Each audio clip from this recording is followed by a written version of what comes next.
నేను ఉదయమే ఇక్కడి నుంచి నేను కేరళ వెళ్ళాను. నేను మార్నింగ్ వెళ్ళాల్సి వచ్చింది షూటింగ్ కోసం. షూటింగ్ కొంచెం చేసుకొని ఇవన్నీ స్టార్ట్ చేద్దాం అనుకునే లోపు నాకు ఇది జరిగిందని తెలిసింది. మళ్ళీ తిరిగి వచ్చేటప్పుడు నాకు ఈరోజు మార్నింగ్ తెలిసింది. చూశాను, నేను టీవీలో కూడా చూశాను, ఇన్సిడెంట్స్ అన్నీ చూశాను ఎలా జరిగినాయి అని. ముందస్తుగా జరిగిన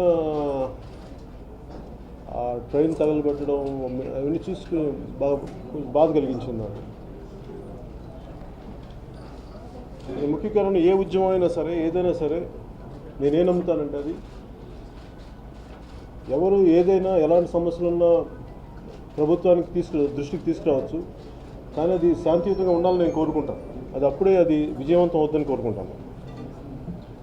కానీ దురదృష్టవశాత్తు ఇలా జరగటం నిజంగా చాలా బాధ కలిగించింది. దీనికి ముందుగా ఆలోచించాలి, ఇది ఎక్కడి నుంచి ప్రారంభమైంది అని చూస్తే, ఈ కాపుల రిజర్వేషన్ అనేది ఒక్క రోజులో నుంచి వచ్చింది కాదు. ఒరిజినల్గా కాపులు బ్రిటిష్ కాలం నుంచి, బ్రిటిష్ రాజు ఉన్నప్పటి నుంచి, ఉమ్మడి మద్రాస్ ప్రెసిడెన్సీలో ఉన్నప్పటి నుంచి వాళ్ళు బీసీలుగా పరిగణించారు. మళ్ళీ 1956 వరకు అదే, ఆల్మోస్ట్ 56 వరకు అదే కంటిన్యూ అయింది. మధ్యలో ఇంకొకసారి చిన్న బ్రేక్ తర్వాత మళ్ళీ కంటిన్యూ అయింది. తర్వాత మందుకు ఆపేశారు. సో ఈ డిమాండ్ వాళ్ళు కాపులు అడుగుతున్నది అనేక దశాబ్దాలుగా ఉంది. ముఖ్యంగా కాపులు అనేది అనేక తెగలు కలిపితే కాపులు అవుతారు. ముఖ్యంగా అక్కడ సమస్య ఏంటంటే, కాపులు ప్రత్యేకమైన సమస్య ఏంటంటే, అటు తూర్పాంధ్రలో, ఉత్తరాంధ్రలో వెనుకబడిన కులాలుగా గుర్తింపు ఉంది. అలాగే తెలంగాణలో వెనుకబడిన కులాలుగా గుర్తింపు ఉంది. ఎటు వచ్చి రాయలసీమలోనూ ఈ కోస్తాంధ్రలోనే వాళ్ళకి వెనుకబడిన కులాలుగా గుర్తింపు లేదు. దానివల్ల బెనిఫిట్స్ ఇవన్నీ ఎగ్జాక్ట్ బెనిఫిట్స్ ఏంటో నాకు తెలియదు. నాకు ఇంకా సరైన అవగాహన లేదు, కానీ బట్ ఇది నేను బేసిక్గా నాకు అర్థం చేసుకున్నాను.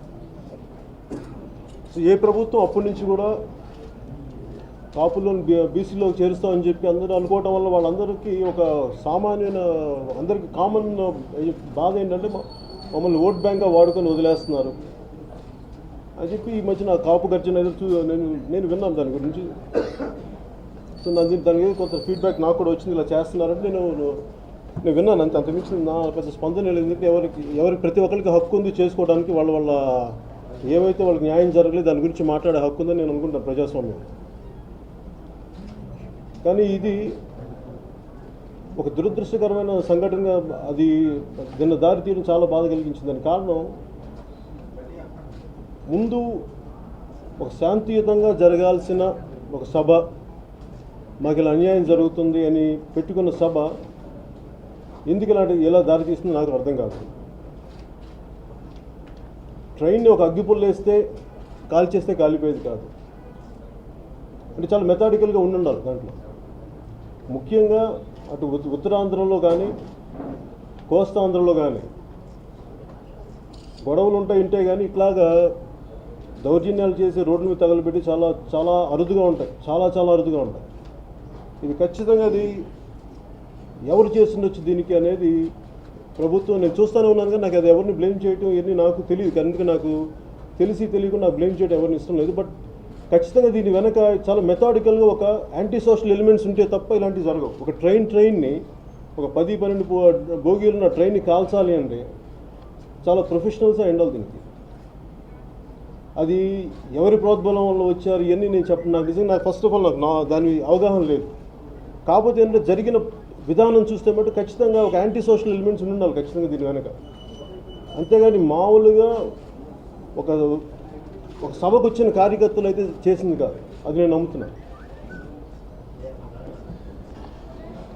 కానీ అలాగే ప్రభుత్వానికి కూడా, నేను తెలుగుదేశం ప్రభుత్వం కూడా నేను అడిగేది ఏంటంటే, మనం ఇన్ని కుల ఉద్యమాలు చూస్తున్నాం. ఇక్కడ మన గుజరాత్లో కానీ పటేల్ ఉద్యమం కానీ, అక్కడ ఉత్తర భారతంలో అనేక కులాల ఉద్యమాలు కానీ ట్రైన్లు ఆపేసిన సందర్భాలు ఉన్నాయి, వైలెన్స్కి దారితీసిన సందర్భాలు ఉన్నాయి. ఇన్ని లక్షల మంది ఒక చోట చేరుతూ ఉంటే దీని వెనక ఎలాంటి అవాంఛనీయమైన సంఘటనలు జరగవని ప్రభుత్వం ఎందుకు అనుకుంది నాకు ఈ రోజుకి అర్థం కావట్లేదు. ఎందుకు ముందు జాగ్రత్త చర్యలు తీసుకోలేదు? మేము ఒక చిన్నపాటి ఒక ఆడియో ఫంక్షన్ పెట్టుకోవాలంటేనే ఇన్ని 190 ఆలోచిస్తారు. మీకు ఎన్ని పర్మిషన్స్ ఉన్నాయి, ఎవరెవరు ఉన్నారు, ఏంటి ఉన్నారు, ఎలాంటి జాగ్రత్తలు తీసుకున్నారు. అలాంటిది ఇన్ని లక్షల మంది ప్రజలు ఒక పెద్ద సమూహం ఒక ప్రాంతానికి వచ్చి దీని గురించి మాట్లాడుతున్నప్పుడు ప్రభుత్వం ముందు జాగ్రత్త చర్యలు ఎందుకు తీసుకోలేకపోయింది నాకు అర్థం కాలేదు. నిజంగా వాళ్ళే తీసుకుని ఉంటే, నిజంగా అంత అడిక్వేట్ పోలీస్ ఫోర్సే కానీ ఉండుంటే ఇది జరిగేదా అన్న నాకు ఆలోచన కూడా ఉంది నాకు దీని మీద. కానీ ప్రతిసారి ఎప్పుడు కూడా దేనైనా సరే నేను నాని వాళ్ళు చెప్పేది ఏది మొగ్గలను తుంచేయడం ఉండదు మనకి. దాన్ని పెంచి సమస్యను పెద్ద చేసి అది చాలా పెద్ద అయ్యే వరకు ఎవరికి రెస్పాన్స్ ఉండదు. అప్పుడు కానీ ఎవరు రారు, ప్రభుత్వాలు రావు ముందుకి. ఇది గత సంవత్సరాలుగా ముఖ్యంగా టీడీపీ పార్టీ తెలుగుదేశంలో కాపుల రిజర్వేషన్ చూస్తామని చెప్పారు. చూస్తామని చెప్పినప్పుడు ఇది జనరల్గా ఆ కులస్తులకి చాలా అసహనం ఉంటుంది. దానికి కారణం ఇది ఒక్క తెలుగుదేశం పార్టీకి సంబంధించింది కాదు. గత దశాబ్దాలుగా దీన్ని చూడాలి, దీని సమస్యను అర్థం చేసుకోవాల్సింది. గత దశాబ్దాలుగా వెనుకబడిన కులాల నుంచి ఒక కొన్ని ప్రాంతాల్లోని కాపుల్ని ఫార్వర్డ్ క్యాస్ట్గా చేశారు. తిరిగి మాకు ఒకప్పుడు ఉన్న స్టేటసే కావాలని వాళ్ళు అడుగుతున్నారు. ఇది అనేక ప్రభుత్వాలు వాళ్ళకి చేస్తున్నాయి, ఇవన్నీ చేస్తాయని చెప్పి ఫినిష్ చేయట్లేదు. దాంట్లో భాగంగానే మన ముఖ్యమంత్రి గారు 2014 ఎలక్షన్లో చేసినప్పుడు కూడా ఆ భయాలు ఏదో ఉండిపోయింటాయి వాళ్ళకు కూడా. ఇది జరుగుద్దా, ఇలా కమిషన్లు వేస్తారు, కమిషన్లు వేస్తే ఇవి జరగవు, ముందుకెళ్ళవు దానికి కారణం కూడా ఏంటంటే అనేక కమిషన్స్ వేశారు.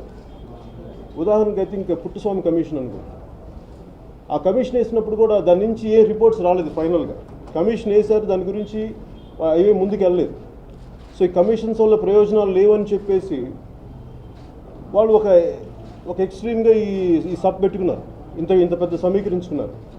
కానీ ప్రభుత్వం దీన్ని సరైన దృష్టితోటి సరైన ప్రతినిధులతో కానీ చర్చలు జరిపి నిజంగా వాళ్ళకి నమ్మకం కలిగించుంటే ఇలాంటి పరిస్థితి వచ్చిండేదానికి అన్న సందేహం నాకు కలుగుతా ఉంది. నాకు ముఖ్యంగా నిన్న జరిగిన పరిస్థితిని చూస్తే నాకు దీన్ని రాజకీయం చేయాలని కానీ రాజకీయ లబ్ధి పొందాలని కాదు, కానీ ఈ సమస్యకి ఒక సామరస్యపూర్వకమైన ఒక పరిష్కారం వెతకాలి. దీనికి అన్ని పార్టీలు కలిసి రావాలి. It's more than a blame game. ఎవరున్నారు దీని వెనకాల వీటన్నిటికంటే కూడా అందరూ కలిసి వచ్చి దీన్ని సమస్యను పరిష్కరించకపోతే రేపొద్దున ఇది అనేక కులాల మధ్య చిచ్చుకు దారితీస్తుంది. నేను లాస్ట్ టైం గుంటూరు అక్కడ రాజధాని ప్రాంతానికి వెళ్ళినప్పుడు కూడా మన సమస్య మన దేశంలో ఇది క్లాస్ అండ్ క్యాస్ట్ స్ట్రగుల్ రెండు ఒకే చోట ఉంటాయి. ముఖ్యంగా గ్లోబలైజేషన్ వల్ల మనకు ఐడెంటిటీ పాలిటిక్స్ ఎక్కువైపోయాయి. దురదృష్టవశాత్తు మన దేశంలో అనేక కులాల సమ్మేళనం మన దేశం, వెరీ కాంప్లెక్స్ సోషల్ స్ట్రక్చర్ మనది. సో దీనికి ఒకళ్ళు కొంచెం ఎక్కువ మాట్లాడినా తక్కువ మాట్లాడినా చాలా వినాశకరమైన పరిస్థితులు వస్తాయి. సోషల్ ఎనార్కీ వచ్చే అవకాశాలు ఉంటాయి. అందుకని ప్రతి రాజకీయ పార్టీ కానీ నాయకులు కానీ చాలా బాధ్యతగా వ్యవహరించాలి. సో నేను చూసింది ఈ పరిస్థితుల్లో ఏ ప్రభుత్వమైనా దీన్ని సరైన సంప్రదింపులు జరిపి ఈ పరిస్థితులు చేయి దాటకుండా చేయాలని నేను కోరుకుంటున్నాను. ఉద్యమాన్ని నడిపే నాయకులు కూడా నా విన్నపం ఏంటంటే, ఒక ఉద్యమాన్ని నడిపేటప్పుడు ఆ ఉద్యమం తాలూకు ఒక స్ఫూర్తి ఉంటుంది. ఆ ఉద్యమానికి వాళ్ళ హక్కుల కోసం దానికి ఎలా మాకు కావాలి, వాళ్ళ హక్కుల్ని మాకు హక్కులు ఎలా ఇవ్వబడలేదు, మేము ఎలా తెచ్చుకోవాలని దానికి ఒక ప్లాన్ ఉంటుంది, ఎజెండా ఉంటుంది. కానీ అది తప్పుదారి తీస్తే దీనికి హిస్టరీలో కూడా ఒక ఎగ్జాంపుల్ ఉంది. ఒక చౌరీ చౌరా ఇన్సిడెంట్ సహాయ నిరాకరణోద్యమంలో మహాత్మా గాంధీ గారు స్టార్ట్ చేసినప్పుడు అక్కడ దాదాపు 20 మంది పోలీసులని ఇలా తగలబెట్టేశారు అప్పుడు ఉద్యమకారు. దానివల్ల జరిగిన నష్టం ఏంటంటే ఒక 25 సంవత్సరాలు లేట్ అయింది స్వాతంత్రం రావడం. ఎందుకంటే సడన్గా గాంధీ గారు వెనకెళ్ళిపోయారు. ఇంకా మన భారతదేశం ప్రజలు ఇంకా రెడీగా లేరు స్వాతంత్రాన్ని తీసుకురావడానికి, శాంతియుతంగా సాధించే స్థితిలో ఇంకా లేరని చెప్పి వెనక్కి వెళ్ళిపోయారు. అలాగే ఏదైనా సరే ఒక ఉద్యమాన్ని ముందుకు నడిపేటప్పుడు ఆ ఉద్యమ నాయకులకి చాలా బాధ్యత వహించాలి. ఎందుకంటే ప్రజల్ని రెచ్చగొట్టే ప్రసంగాలు కానీ హక్కుని సాధించుకునే విధంగా ఉండాలి, కానీ మనుషుల్ని వాళ్ళ ఎమోషన్స్ని ఎగదోసేలా కానీ రెచ్చగొట్టేలా కానీ మాట్లాడుతుంది ఒక సోషల్ అన్రెస్ట్ వస్తుంది. దాంతోపాటు చాలా సున్నితమైన శాంతి భద్రత సమస్యలు వస్తాయి. ఇది ఆ ఉద్యమాన్ని నడిపే నాయకులు కూడా దీన్ని దృష్టిలో పెట్టుకోవాలని చెప్పి వారికి కూడా నేను విన్నపం చేస్తున్నాను. కానీ ఇలాంటి పరిస్థితుల్లో ఉన్నప్పుడు నిజంగా తెలుగుదేశం ప్రభుత్వం ముఖ్యమంత్రి గారు కానీ పోలీసు యంత్రాంగం కానీ ఇన్ని లక్షల మంది వస్తున్నప్పుడు ఎందుకు లా అండ్ ఆర్డర్ని ముందుగానే ఎందుకు పరిస్థితులు ఊహించలేదు? ఎందుకంటే ఈరోజు కొత్తగా వచ్చిన సందర్భాలు కాదు. మొన్న పటేల్ ఆందోళనలో చాలా దారుణాలు జరిగింది, చాలామంది చనిపోయారు, ఇవన్నీ గొడవలైనవి. వీటన్నిటిని దృష్టిలో పెట్టి కూడా ముందు జాగ్రత్త చర్యలు ఎందుకు తీసుకోలేదు నాకు అర్థం కాదు. అలాగే దీని వెనక ఖచ్చితంగా కొన్ని యాంటీ సోషల్ ఎలిమెంట్స్ ఖచ్చితంగా ఉంటాయి. ఎందుకంటే చాలా మెథాడికల్గా ఆర్సనెస్లు చేసిన విధానం ఇది. చాలా ట్రైన్డ్ మనుషులే ఉండాలి దీనికి. లేదంటే ఒక ట్రైన్ తగలబెట్టడం ఒక మామూలు కార్యకర్తలకు కానీ ఇది ఖచ్చితంగా ఇది జరిగేది కాదు. దీని వెనక ఖచ్చితంగా ఒక యాంటీ సోషల్ ఎలిమెంట్ ఇది గ్రూప్ ఏదో ఉండాలి. దీన్ని సరైన పద్ధతిలో పోలీసు విచారణలు జరిపించి న్యాయం చేయాలి అని చెప్పి నేను మనస్ఫూర్తిగా తెలుగుదేశం వీళ్ళని కోరుకుంటూ, అలాగే మిగతా కులాలకి, మిగతా బీసీ కులాలకి నష్టం వాటిల్లకుండా వాళ్ళకి కాపులకి న్యాయం చేయగలిగితే మీరు ఇచ్చిన మాట నిలబెట్టుకున్న వాళ్ళు అవుతారు. దీన్ని మటుకు సరైన విధానంగా చేయకపోతే అది ఎలాగా చేయలేకపోతే మటుకు దయచేసి చేయలేకపోతున్నాం, ఈ పరిస్థితులు చేయలేకపోతున్నాం అని చెప్పండి. దాని తర్వాత వచ్చే పరిస్థితులు ఎలా ఉంటుందో నాకు తెలియదు కానీ బట్ అట్లీస్ట్ వాళ్ళని మీమాంసలో పెట్టి ఆ ఫ్రస్ట్రేషన్ ఎక్కువైపోయి ఆ పరిస్థితులు ఎలాంటి విపరీతాలకు దారితీస్తో తెలియదు కానీ దయచేసి ఎవరిని కూడా గాల్లో దీపం పెట్టకుండా కరెక్ట్గా కుదురుతుందా కుదిరే పరిస్థితులు ఉంటాయా, అంతేగాని ఇలాగా పరిస్థితులు నెట్టివేసుకుని వచ్చే పరిస్థితుల్లాగా చేసుకుంటూ వెళ్ళిపోతే మటుకు ముందు చాలా ప్రమాదాలు ఉంటాయి దీనివల్ల. అందుకని అందరూ కూడా అన్ని పార్టీలు కూడా చాలా బాధ్యతగా వ్యవహరించాలి అని మనస్ఫూర్తి కోరుకుంటున్నాను.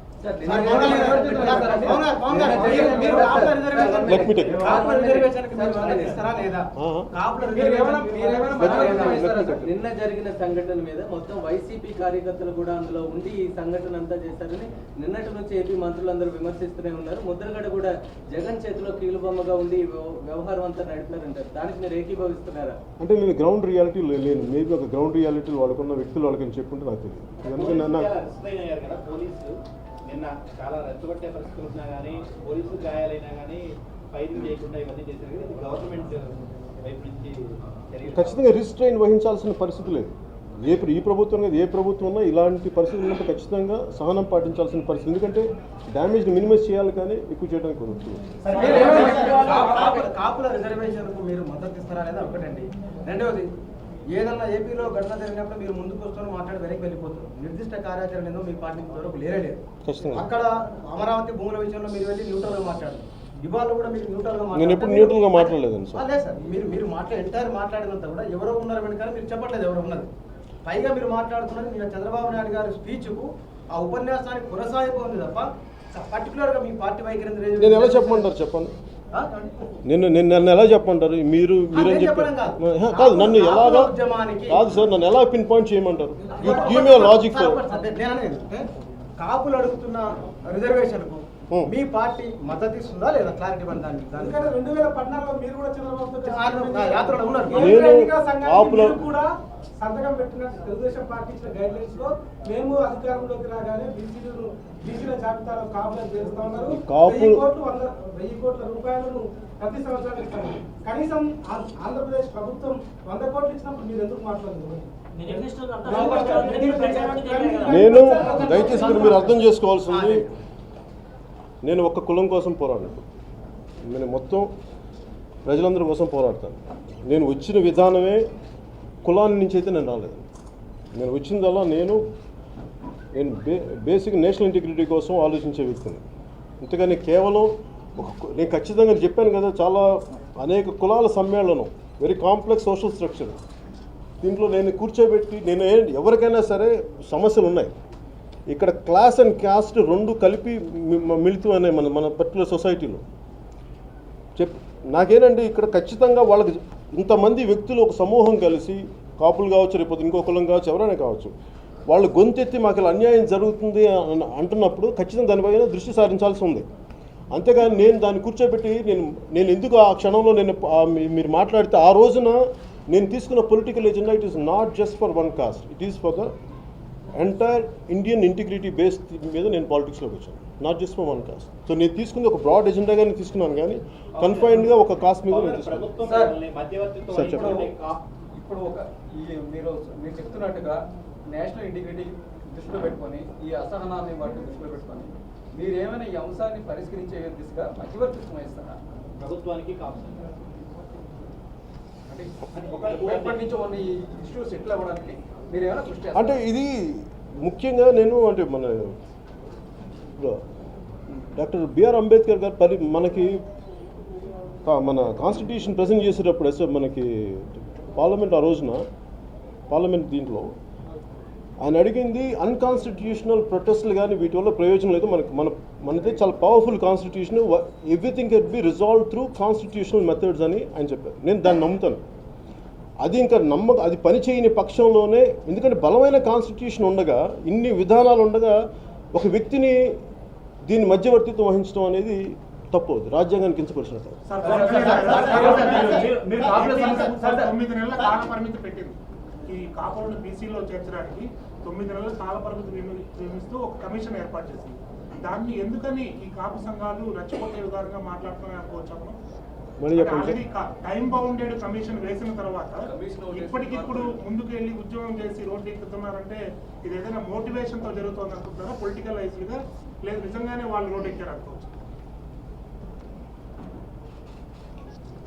అది నాకు ఆ గ్రౌండ్ రియాలిటీ ఎవరెవరు మాట్లాడారు ఏంటి అనేది నాకు అంత గ్రౌండ్ రియాలిటీ మీరు చెప్తే నాకు కొంత అవగాహన ఉంది, కానీ నాకు దీన్ని అంటే మీరు అర్థం చేసుకోవాలంటే ఈ కులం ఏ కులం వేసారో అన్ని పార్టీలో ఉంది, మరి అది పార్టీ ఎజెండాగా కూడా మీరు ఆలోచించవచ్చు.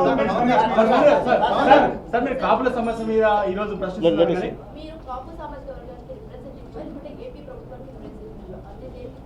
How can you say I'm an AP representative? మీరు చెప్పండి. What made you to say? I'm sorry, madam. What made you to say that? What made you to say that I'm a representative of anyone? No, what made you to think? మీరు కాపుల సమస్య మాట్లాడుతున్నారని Hyderabad central యూనివర్సిటీలో ఒక విద్యార్థి చనిపోతే ఢిల్లీ నుంచి గల్లీ దాకా అందరూ రెస్పాండ్ అయ్యారు. మీరు మాత్రం Rohit, let me respond. If you are going further, could you please stick to only an accident? I will. Let me finish the main. Last thing is whether it is Pawan Kalyan, Chandrababu Naidu or Narendra Modi, they have to accept the judgment of the Supreme Court. Irrespective of who are you, Yeah. you have to accept the Supreme Court judgment. What Supreme Court judgment clearly says unless you appoint a commission, come up with a report justifying this particular caste or community could be included. More than 50% otherwise you cannot give that. Unless you have special reasons, like speeches. That is true.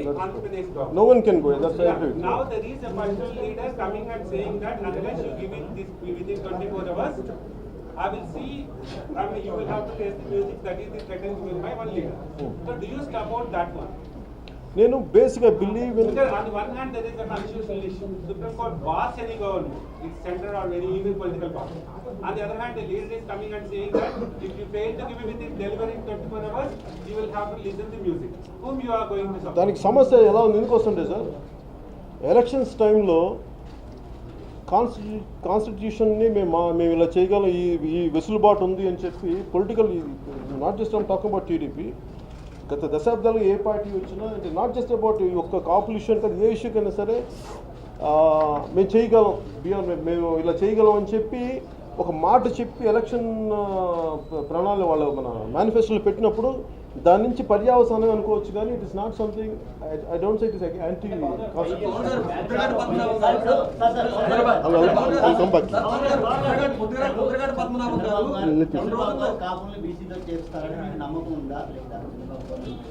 నాకండి. నేను దాన్ని ఎలా ఇప్పుడు చెప్పినట్టు main అది కాన్స్టిట్యూషన్గా రావాలి. So problem ఏంటంటే మనకి 50%, more than 50% మనకి రిజర్వేషన్ ఆల్రెడీ ఎగ్జిస్టింగ్ దాని మీద మోర్ దెన్ 50% రావాలి, కొద్దిగా యాడ్ చేయాలి అంటే దానికి ప్రత్యేక కమిషన్ వేయాలి, దానికి ప్రత్యేకమైన పరిస్థితులు రావాలి, రాజ్యాంగ సవరణ చేయాలి. దానికి కాకపోతే ఇవన్నీ మనకి ఎలక్షన్స్ టైంలో ఇవన్నీ మనం చెప్పకపోవడం వల్ల నిజంగా నేను ఇలా చేసి మేము ఇలా చేస్తాం అనుకున్నప్పుడు ఈరోజు ఈ సమస్య ఉండదు నాకు వారు అడిగినట్టు. కాకపోతే ఏంటంటే సార్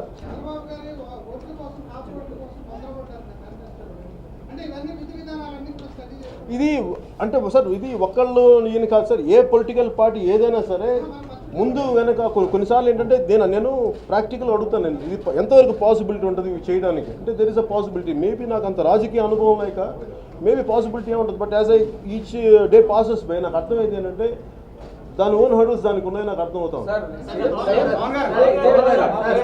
2004-2009లో కాంగ్రెస్ పార్టీ కూడా వచ్చింది, అప్పుడు వారు చేయలేకపోయారు, ఇప్పుడు వీళ్ళు చేస్తామని ఇప్పుడు వచ్చింది. అప్పుడు ఎప్పుడూ లేని ఇంత అసహనం ఇప్పుడే ప్రస్తుతం రావడానికి మీరు అన్నట్టుగా రైలును తగలబెట్టేంత స్థాయికి వెళ్ళడానికి నేను చెప్పాను రైలు 100% ఇది నాకు తెలిసి. ఎందుకంటే మామూలుగా అటు ఇవన్నీ ఏంటంటే అలాగే నాకు అనిపించేది జనరల్గా మీకు ఎప్పుడు కూడా బయట నుంచి వచ్చినాయి చేస్తాయి ఇవన్నీ, ఇలాంటి పరిస్థితులు క్రియేట్ చేసి ఖచ్చితంగా బయట నుంచి రావాలి. ఎందుకంటే మీకు అక్కడ గ్యాదర్ అయిన వాళ్ళే ఉండాలి అంటే ఇంకా సింపుల్ అంటే మోర్ దెన్ దాట్ ఈ రోజున ఎనఫ్ వీడియో కెమెరాస్ ఉన్నాయి, ఇంతమంది సమీకరిస్తున్నప్పుడు there are enough cell phones ఉన్నాయి, మీరు అందరిని ట్రేస్ అవుట్ చేయండి. More than me giving a logic. మాట్లాడుతూ నేను ఈ రోజు కానీ రేపు కానీ ప్రభుత్వానికి ఒక డెడ్ లైన్ పెడుతున్నా, జీవో రావాలి, లేకుంటే మాత్రం అందరూ ఆమరణ దీక్ష మా ఫ్యామిలీ కూర్చుంటా ఉన్నాడు. నిన్న కూడా ఆయన మాట్లాడుతా నేను ఇప్పుడు క్షణాన్ని వెళ్తున్నాను రైలు రాకపోతే మీరు రాండి అని చెప్పి తీసుకెళ్ళారు. అంటే దీన్ని అసలు ఏ విధంగా చూడదు అంటే నేను అనేది నేను చెప్తుంది ఒక ఈవెన్ ఫస్ట్ కాన్స్టిట్యూషనల్ మెథడ్స్ మనకి దానికి అంత చేయలేనప్పుడు లాస్ట్ టైం తెలంగాణ ఉద్యమం కూడా జరిగినప్పుడు ముందు ఒక జాయింట్ యాక్షన్ కమిటీ వాళ్ళకు ప్రణాళిక విడుదల చేసేది. మేము ఈ తారీఖు నుంచి ఈ తారీఖు వరకు మేము రైలు రోకోలు చేస్తున్నాం, లేదంటే మేము ఈ ప్రోగ్రామ్స్ చేస్తున్నాం. సో అందరూ ప్రిపేర్ అయి ఉన్నారు. ఒక విధి విధానాలని చేయలేకపోవడం ఖచ్చితంగా అది వాళ్ళ లోటుపాటుగా నేను అనుకుంటున్నాను. తూర్పుగోదావరి పశ్చిమ గోదావరి జిల్లాలకు సంబంధించి మీ క్యాంపెయిన్ వల్లనే టీడీపీకి ఎక్కువ ఓట్లు పడ్డాయి, మీ క్యాంపెయిన్ వల్లనే తెలుగుదేశం ప్రభుత్వం అధికారంలోకి వచ్చినట్టు అందరికీ తెలుసు. ఇటువంటి పరిస్థితుల్లో మీరు ఒక రాజకీయ పార్టీకి అధినేతగా ఉన్నారు, ఒక రాజకీయ పార్టీని లీడ్ చేస్తారు. అలా స్థానికంగా ఉన్నటువంటి సమస్యలకు సంబంధించి కానీ కాపు ఉద్యమాలకు సంబంధించి మీరు ముందుగానే పసిగట్టి ప్రభుత్వానికి సంబంధించి డిపెండ్ చేయడం కానీ ఆ సమస్యల పట్ల సానుకూలంగా ఏ రకంగా స్పందించేలా ప్రభుత్వం పైన ఒత్తిడి తీసుకొచ్చే విధానాలు కానీ ఇటువంటివి చేయకుండా ఇవాళ మొత్తం జరిగిన తర్వాత ఇవాళ ప్రభుత్వాన్ని తప్పుపట్టే విధంగా మీరు ప్రికాషన్స్ తీసుకున్నట్లేదనే విధంగా నేను ప్రభుత్వం నేను నడపట్లేదు సార్.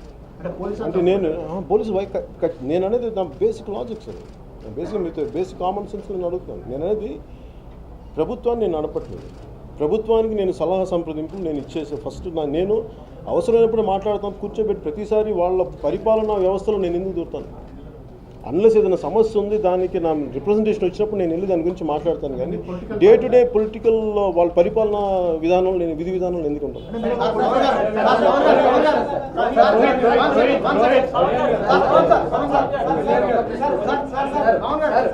జనసేన ఒక రాజకీయ చంద్రబాబు గారికి ఒక లేఖ రాశారు. అందులో 20 నెలల కాలంలో చంద్రబాబు నాయుడు కాకుండా వైఖరి కారణంగా ఏ రకమైనటువంటి పరిస్థితి వచ్చిందో భారత్ కూడా ఒక లేఖ రాశారు. చిరంజీవి గారికి ఒక చెప్పడంతో చంద్రబాబుతో ఒక లేఖ రాయడం జరిగింది. ఇప్పుడు కొద్దిసేపు 20 నెలల కాలంలో చంద్రబాబు కాపుల పట్ల తీసుకున్న వైఖరి కారణంగానే ఈ రకమైనటువంటి పరిస్థితి వచ్చిందనేటువంటి అభిప్రాయం వ్యక్తం చేశారు. దాంతో మీరు ఏకీవిస్తారు? కాపులే కాదు, బీసీలు రైతులు కూడా ఉద్యమిస్తారు, ఉద్యమాలు ఆగవు, శాంతి భద్రతలకు పరిస్థితి తలెత్తితే అది ప్రభుత్వానికి బాధ్యతనే దాటైన లేఖ రాష్ట్రం. దాని మీద మీరు ఎలా స్పందిస్తారు? మీరు ఒక రాజకీయ పార్టీగా ఉన్నారు, బీసీలకు అన్యాయం జరగకుండా కాపులను బీసీలో చేర్చడం సాధ్యం అవుతుందా? మీ అవగాహన ఏంటో ఫస్ట్ చెప్పండి. ఇక్కడ మనకి తమిళనాడు ఎగ్జాంపుల్ అవుతుంది. Tamil Nadu think it reach almost 72% and 69%. అలా కర్ణాటక ఉంది, కర్ణాటక కొంత చేశారు కానీ కొంత ఆఫ్ చేశారు కర్ణాటక. పాసిబిలిటీస్ ఉన్నప్పుడు మేబీ దే నాకు ఆ పాసిబిలిటీ కనిపిస్తుంది.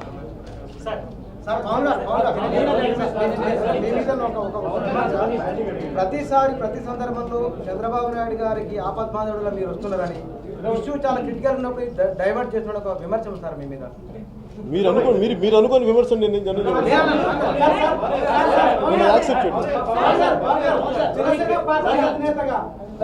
జనసేన పార్టీ అధినేతగా తెలుగుదేశం పార్టీ హయాంలో గతంలో జరిగిన పుష్కరాల దగ్గర జరిగిన తొక్కిసలాట కానీ నిన్న జరిగినటువంటి ఇన్సిడెంట్ కానీ ఇంటెలిజెన్స్ ఫెయిల్యూర్ ఉందా లేదా ఒకటి. రెండోది ఆంధ్రప్రదేశ్ ప్రజలను కాపాడాల్సినటువంటి పోలీస్ వ్యవస్థ అధికార పార్టీ చేతుల్లో కీలుబొమ్మలుగా తయారైంది. అందుకే కావాలని దానికి సెక్యూరిటీ ఇవ్వకపోవడం వల్లే ఈ విధ్వంసం జరిగిందనేటువంటిది ప్రజలు చెప్తారు. మీరు జనసేన పార్టీ అధినేతగా ఏం చెప్తారు? నేను బేసిక్ చెప్పిన స్టేట్మెంట్ అది. ఎడిక్వేట్ పోలీస్ ఫోర్స్ కానీ ఉండి ముందు జాగ్రత్తలు చర్యలు తీసుకుంటే ఇది జరిగి ఉండేదా అన్నది నాకు ఉంది సార్, జరగకుండా ఉండేదని. జరిగిన సభ సంఘటన బయట వాళ్ళు ఉన్నారు, ఎందుకంటే 13 జిల్లాల నుంచి వచ్చిన వాళ్ళు ఉన్నారు అనుకుంటారా, కొత్త రాష్ట్రం నుంచి వచ్చిన వాళ్ళు ఉన్నారనుకుంటారా, వేరే క్యాస్ట్ నుంచి వచ్చిన వాళ్ళు ఉన్నారనుకుంటారా? నేను అట్లాగే నేను బేసిక్ నేను మామూలు చెప్పేది ఏంటంటే ఇలాంటి సంఘటనలు ఇప్పుడు ఖచ్చితంగా తుని ప్రజలైతే కారు. ఎందుకంటే ఇది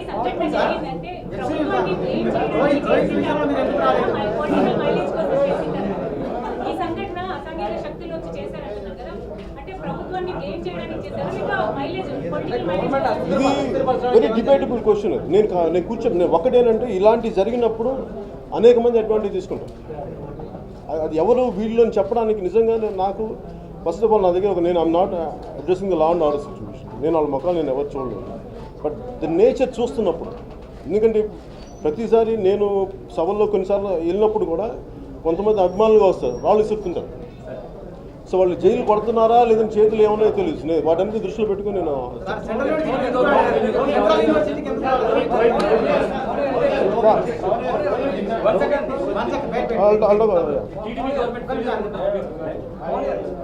సో ఇది మెయిన్ దీని మెయిన్ ముఖ్య ఉద్దేశం టాకింగ్ అబౌట్ నిన్న జరిగిన ఇన్సిడెంట్ మీద. ఓకే, రోహిత్ గారి మనకు హత్య మీద, ఆత్మహత్య మీద జరిగిన పరిస్థితులు నాకు నిజంగా బాధ కలిగించినాయి. నేను ఎందుకు దాని గురించి మాట్లాడలేదంటే ఇది మొదటిసారి జరిగింది కాదు. ఇలాంటి పరిస్థితులు కేవలం లాస్ట్ 2 సంవత్సరాలు వచ్చినవి కాదు. నేను 10th క్లాస్ నెల్లూరులో చదువుతున్నప్పుడు నాకు మా టీచర్ కొడుకు ఒక ఆయన ఉన్నాడు. ఆయన అనంతపురం చదువుతున్నాడు, శ్రీకృష్ణదేవరాయ మన JNTU అఫిలియేటెడ్ ఇంజనీరింగ్ కాలేజ్లో.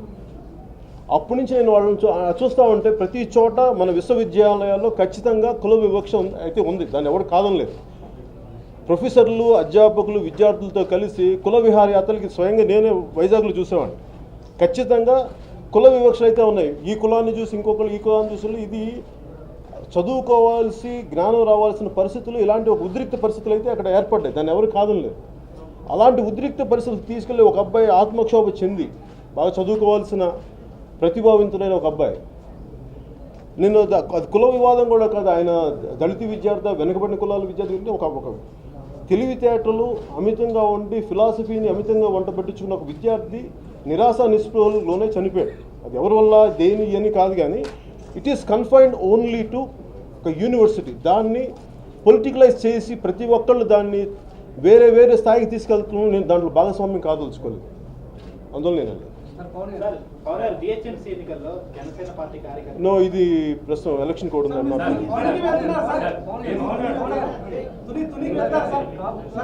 సంబంధించి ప్రభుత్వం ముందస్తు చర్యలు చేపట్టకపోవడం వల్ల ఇది జరిగిందని మీరు అంటున్నారు. ప్రభుత్వాన్ని సమర్థిస్తూనే మాట్లాడతారు. అంటే ఈ విషయంలో ప్రభుత్వం సార్, మీరు ప్రతిసారి ఒక పార్టీ అన్నాక మీరు తిట్టేసేసి ఇలా కాదు. నేను అనేది ఐఎమ్ టాకింగ్ అనలైటికల్గా. మీరు అనలైటికల్గా మాట్లాడుతున్నప్పుడు మీరు అనలైటికల్గా మాట్లాడుతున్న అలా నేను అనలైటికల్గా మాట్లాడుతున్నాను తప్ప నేను నిజంగా నేను ఒక పార్టీని సపోర్ట్ చేసేలాగైతే నేను ఇట్లా మాట్లాడను కదా.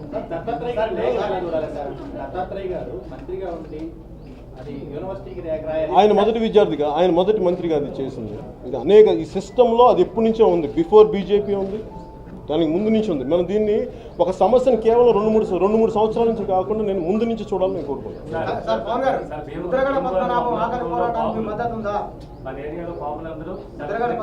మిగతా వాళ్ళకి అవకాశం ఇవ్వండి సార్.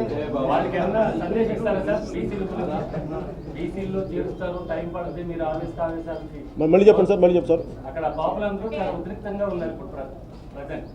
వాళ్ళకి మీ సందేశం ఏమైనా ఇస్తారా బాబు?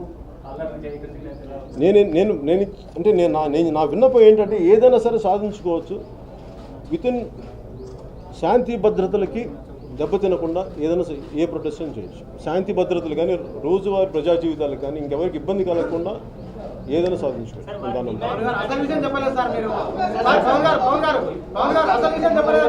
కాపుల ఉద్యమాన్ని పద్ధతి ఉందా లేదా ఆయన ఆకలి చెప్పాను కదా సార్, ఇప్పుడు దాకా అదే మాట్లాడారు. క్లారిటీ